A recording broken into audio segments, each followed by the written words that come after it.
হযরত আব্দুল্লাহ জুলবাজানাইন, যার কথা বুখারীতে লেখা হয়েছে। সুবহানাল্লাহ। যুবক মানুষ ইসলাম কবুল করেছেন। ইসলাম কবুল করতে গিয়ে বাড়ি ঘর জায়গা জমি কিছুই ছিল না। ছোট্ট অবস্থায় বাবা মারা গেছে, চাচার ঘরে লালিত পালিত হচ্ছিলেন। এরপরে রাসূলের প্রতি ঈমান আনবেন, চাচার ভয়তে পারেন না। হুজুর হিজরত করলেন। আব্দুল্লাহ, তার নাম ছিল আব্দুল উজ্জা, তিনি চলে গেলেন চাচার কাছে। চাচা গো, মুহাম্মদ সাল্লাল্লাহু আলাইহি ওয়াসাল্লাম আল্লাহর নবী, ব্যাপারে তোমার মত কি? তিনি বলেন, আমারও তো তাই মনে হয়। যদি তাই মনে হয় তার উপর ঈমান আনবেন কিনা? চাচা বলে, না, কখনো ঈমান আনবো না।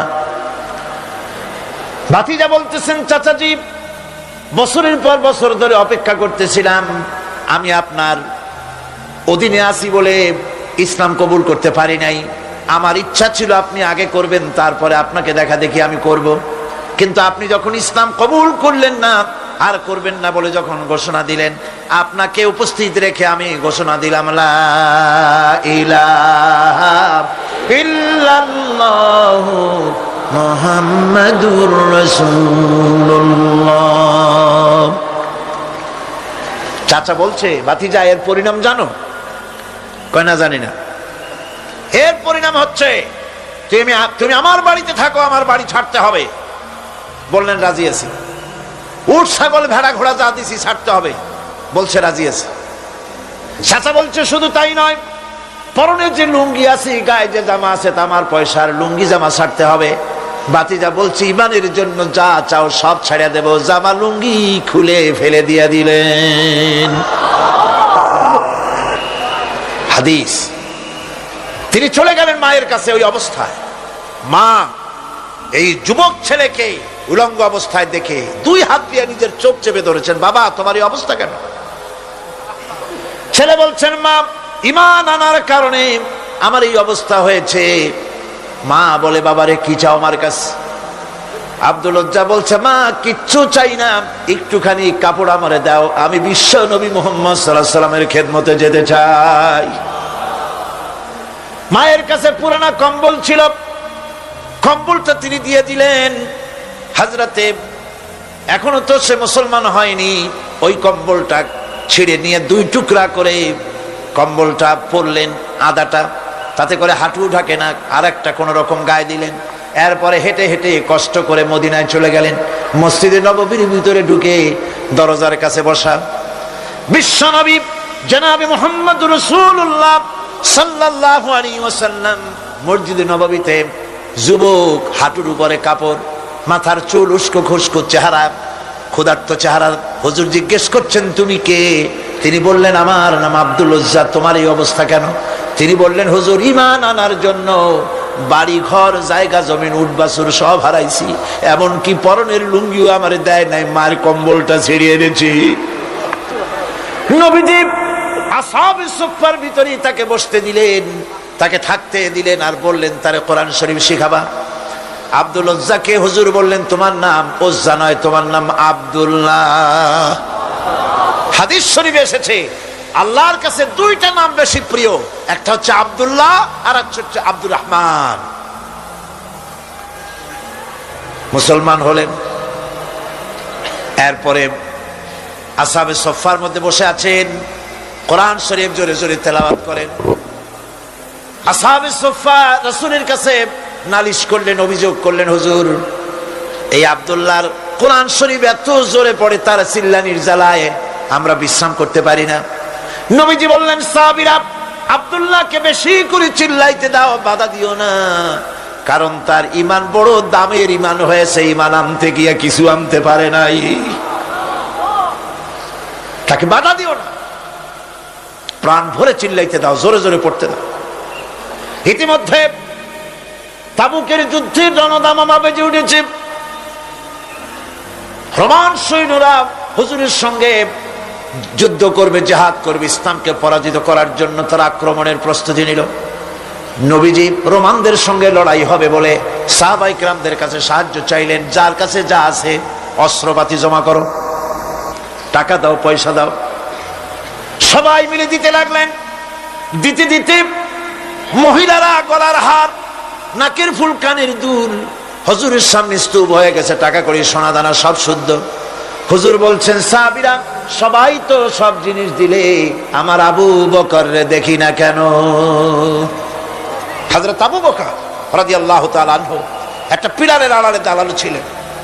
হুজুরের ডাক শুনে তিনি আসলেন, হাতে ছোট্ট একটা থলি, চোখে পানি। থলিটা হুজুরের হাতে তুলে দিলেন। হুজুর থলি ছাড়লেন, দেখা গেল কয়েকটা দিরহাম আর কয়েক কেজি গম, আর কিছু নাই। হুজুর তাকালেন, দেখছেন আবু বকর রাদিয়াল্লাহু তাআলা আনহুর চোখের পানিতে দাড়ি ভিজে ভিজে পড়তেছে। হুজুর বললেন, আমার সাহাবীরা, আজ তোমরা সকলে মিলে যে দান করেছো, সেই দানের তুলনায় আবু বকর যে দান করেছে আল্লাহ রাব্বুল আলামিনের কাছে তা বেশি মূল্য হয়েছে। মনের মধ্যে অনেকের প্রশ্ন জাগলো, কেমন করে তা হলো? আমরা এত এত দিলাম। হুজুর জিজ্ঞেস করলেন, ও সাহাবী, তুমি কত দিয়েছো? বাড়ি কত আছে? তিনি বললেন, এত দিছি, এত আছে। তুমি কত দিয়েছো? কত রেখে এসেছো? প্রত্যেকে এরকম বলল। হযরতে ওসমান, হযরতে ওমর, হযরতে আলী রিদওয়ানুল্লাহ তাআলা আলাইহিম আজমাইন, তারাও বললেন, অর্ধেক এনেছি, অর্ধেক থুয়ে আসছি, 2 ভাগ এনেছি, 1 ভাগ রেখে আসছি। সব শেষে নবীজি হযরত আবু বকর রাদিয়াল্লাহু তাআলা আনহুকে প্রশ্ন করলেন, আবু বকর, তুমি কি এনেছো আর বাড়ি কি রেখে এসেছো? হযরত আবু বকর বলেন, ইয়া রাসূলুল্লাহ, ইয়া হাবিবাল্লাহ, আমার বাড়িতে জাগতিক সম্পদ বলতে যা বুঝায় সবটুকু এনে নবীজির কদম মোবারকে দান করে দিয়েছি। আবু বকরের ঘরে এখন আল্লাহ আর তার রাসূল ছাড়া কোনো জিনিস বাকি নাই, যা ছিল সব এনেছি। হুজুর জিহাদে রওনা হলেন 30,000 সৈন্য সাথে, 30 সহস্র সৈন্য নিয়ে নবীজি তাবুকের দিকে চললেন। পথের মধ্যে হযরত আব্দুল্লাহ এসে হুজুরের সামনে দাঁড়ায় গেছেন। আব্দুল্লাহ এসে বলেন, ইয়া রাসূলুল্লাহ, একটু দাঁড়ান। এই জিহাদে মেয়ে লোক, পুরুষেরা, সাহাবীরা সবাই প্রাণ ভরে দান করলো, কিন্তু আমি এমন এক বান্দা, আল্লাহর কিছুই দিতে পারলাম না। আমার তো দেওয়ার মতো কিছুই নাই হুজুর, আমার দেওয়ার মতো কিছুই নাই। তবে আমি আপনার কাছে দোয়া চাই, আপনি দোয়া করুন, আমি যেন এই যুদ্ধে, এই জিহাদের ময়দানে আমি যেন শহীদ হতে পারি। নবীজি বললেন, একটু বাকল নিয়ে আসো গাছের। একটা গাছের বাকল আনা হলো। এই বাকলটা হুজুর নিজ হাতে আব্দুল্লাহর হাতে বাঁধা দিলেন, আর বললেন, রব্বুল আলামিন, আমি আব্দুল্লাহর রক্ত কাফেরদের জন্য হারাম করে দিলাম। হযরত তাবুকের ময়দানে হুজুর চলে গেলেন। কয়েকদিন পরে খবর আসলো হুজুরের কাছে, আব্দুল্লাহ কয়েকদিন জ্বর ভোগ করে আব্দুল্লাহ মারা গিয়েছেন। হুজুর বললেন, তার জানাজার ব্যবস্থা করো, কাফন দাফনের ব্যবস্থা করো। ব্যবস্থা হয়ে গেল। রাতের বেলায় দাফন হবে। একজন লোক কবরের কাছে দাঁড়ায় টিম টিম করে একটা আলো নিয়ে দাঁড়ায় আছে, আর একজন লোক কবরের ভিতরে নেমেছেন। 2 ব্যক্তি লাশ 2 হাতে উঁচু করে নিয়ে আসতেছেন কবরের কাছে। যিনি কবরের ভিতরে দাঁড়ানো, তিনি বলতেছেন, লাশ বহন করে তোমরা যে 2 জন আনতেছো, লাশের সাথে খবরদার বেয়াদবি করো না, তোমাদের ভাইয়ের সঙ্গে আদব করো। এই বলে কবরের ভিতরে যিনি দাঁড়িয়েছিলেন, তিনি লাশটারে ধরলেন। কবরের ভিতরে দাঁড়িয়ে যিনি লাশ ধরেছেন, লাশকে কবরে শোয়াই দিয়েছেন, তিনি আর কেউ নন, তিনি বিশ্ব নবী মুহাম্মদুর রাসূলুল্লাহ। নিজের হাতে হযরত আব্দুল্লাহকে শোয়াই দিলেন। লাশ বহন করে যে 2 জন আনলেন, তার একজন হলেন হযরত আবু বকর, আর একজন হযরত ওমর রাদিয়াল্লাহু তাআলা আনহুমা।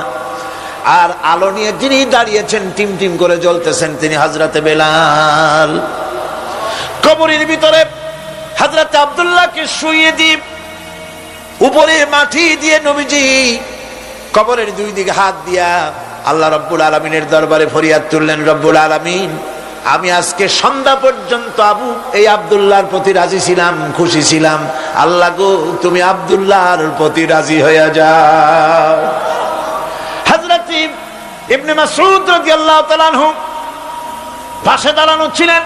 চিৎকার দিয়ে কেঁদে কেঁদে বললেন, আয় আল্লাহ তাআলা, এই কবরের ভিতরে আজকে আব্দুল্লাহর লাশটা না হইয়া যদি আমার লাশ হতো, আমার ভাগ্যটা খুলে যেত।